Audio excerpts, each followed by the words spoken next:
Welcome to HR Happy Hour Work Break. You are here live with Trish and Steve. Hey, Steve Bose. Hey, Trish McFarland, how are you? I'm good. How are you?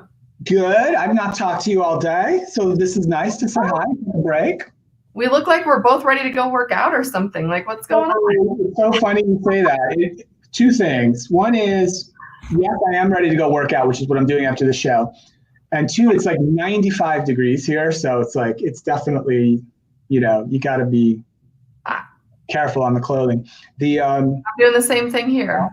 Awesome. So I have a question for you. Like fans of the podcast might have caught on in recent months. We kind of do a little question time for Trish at the beginning of the show. And we haven't recorded a podcast together in a little while just because of schedules, and you did one solo one, I did a solo one. So I have a question.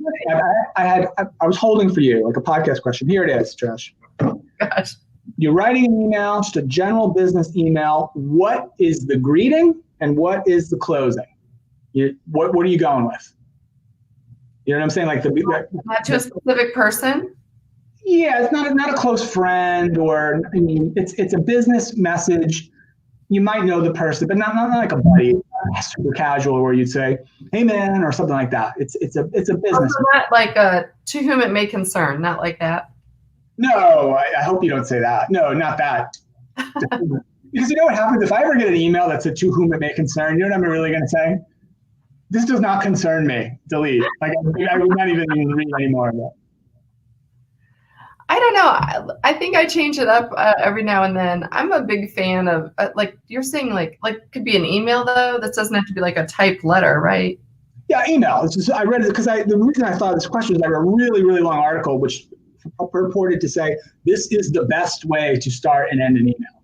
So I clicked through. Usually, if it's in the morning, I say good morning. I just do like if it's the morning, and because I like it personally, and also I like greetings.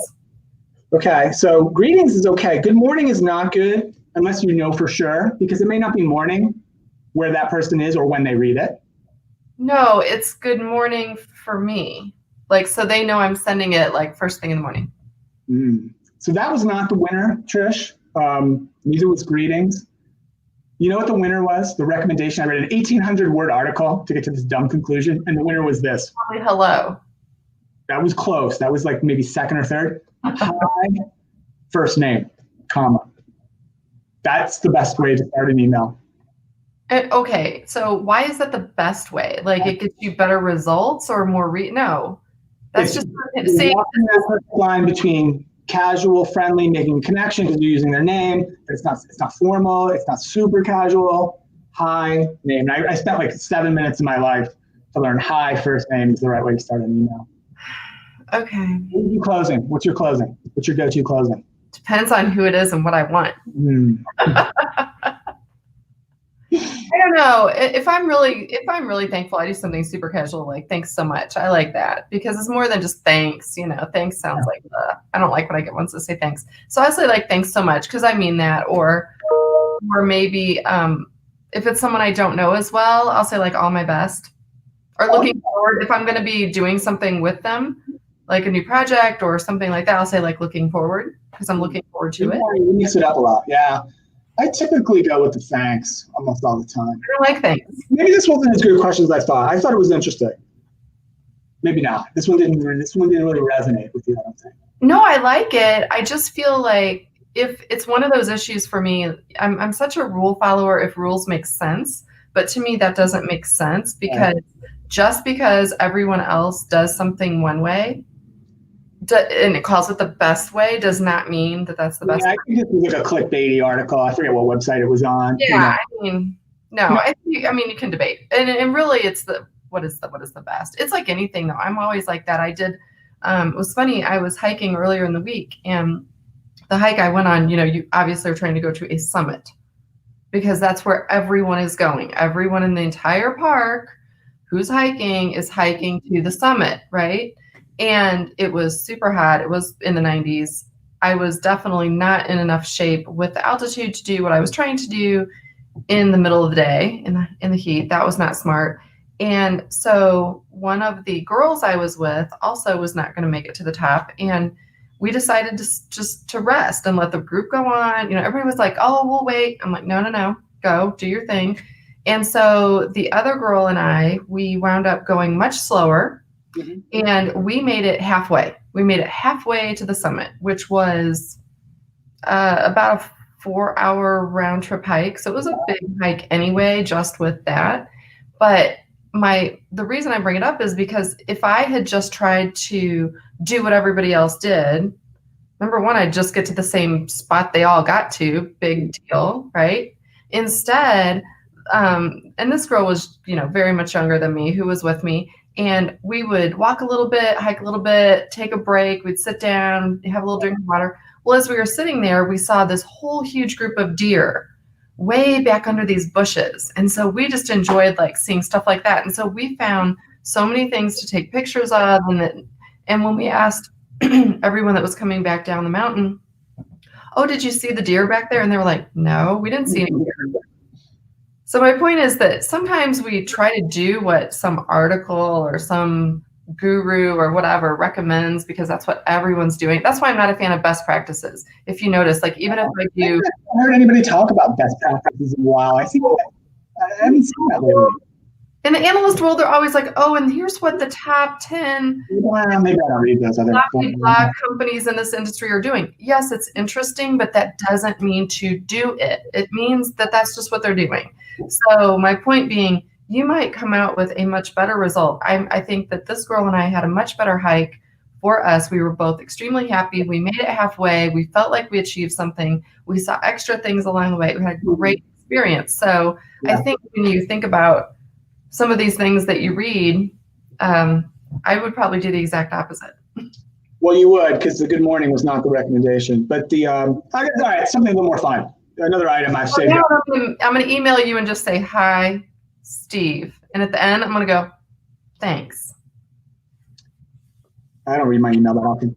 So, Trish, we have been promised a lot of things from technology, jetpacks, flying cars, right? Yes. Trish, we may be getting closer to the flying car. Really? A Japanese company called SkyDrive Incorporated has demonstrated the first flying car. It's the smallest electric vehicle that can do vertical takeoff and landing. Oh my goodness. Think about it as like that's not really a car. A car's not the right word. It doesn't have any wheels. You can't drive it like a car. It flies. Think of it like if you took 4 big ass drones and kind of put them on 4 corners of a platform. Okay.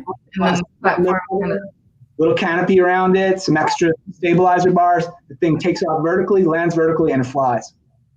Now, I will tell you, that whole vertical thing in big city parking, that would come in handy, right? If you didn't have to back into a parallel parking space or something, you could just vertically like.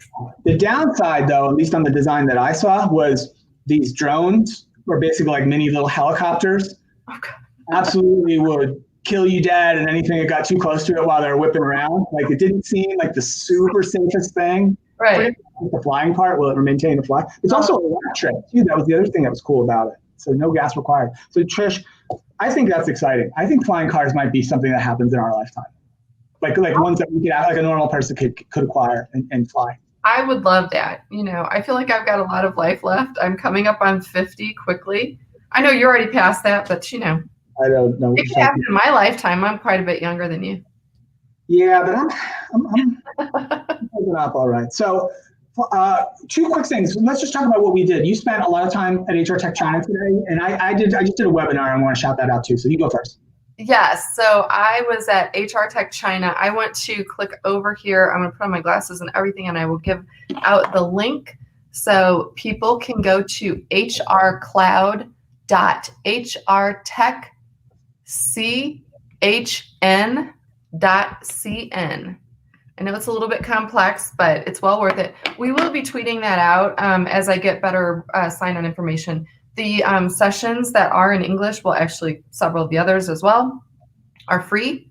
It was done live in Shanghai. They had a 2-day event, really wonderful turnout. There are some great videos. I shared them on LinkedIn. You can kind of get the size and scope of the event. It was huge, so I'm really sad that we weren't there, but lots of great sessions. I will tell you this, of everyone that I worked with, of everyone that I worked with to program it, the sessions are phenomenal. I'm not even just saying it, like they really are. Like I learned a ton. So today I watched sessions from Sarah Morgan, Josh Burson, Giselle Mota from ADP. I'm trying to think who else I watched today. Oh, just so many good ones. Oh, Stacey Harris, her session went live today. Chris Havrilla. So many of the people who put a lot of time and effort into it have their sessions up and live. So anyway, stay tuned over the next couple days. I'll be tweeting out more as it gets easier.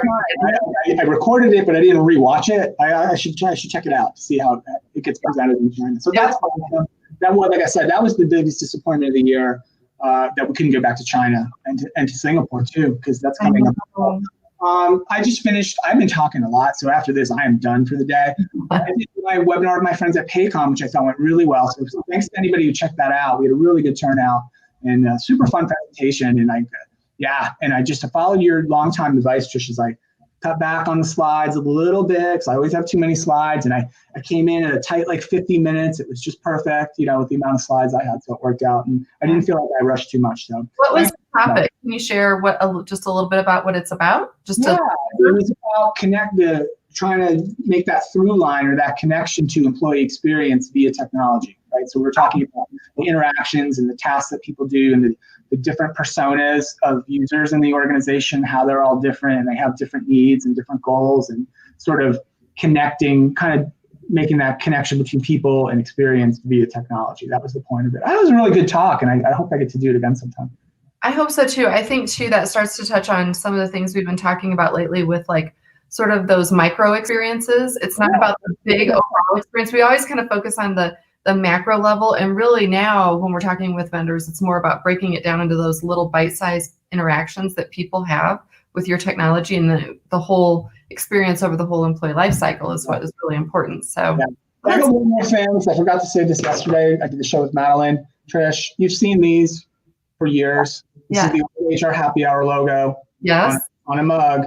On a mug. We had ordered swag a few different times over the years. And I have 2 of these left that I need to get rid of. Oh. Anybody wants one of these, tweet at me, I guess. I'll figure out how to get it to you. I've got 2 left, and I don't want any. I've got a couple in my cupboard already. I know you've got some of them. I do.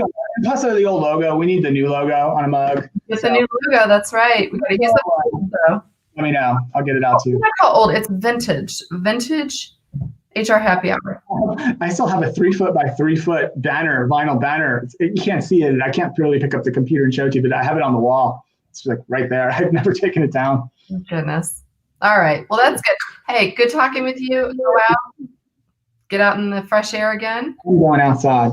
All right. We'll see. Thanks everyone for listening and watching and all your ideas and sharing, and we will see you again tomorrow.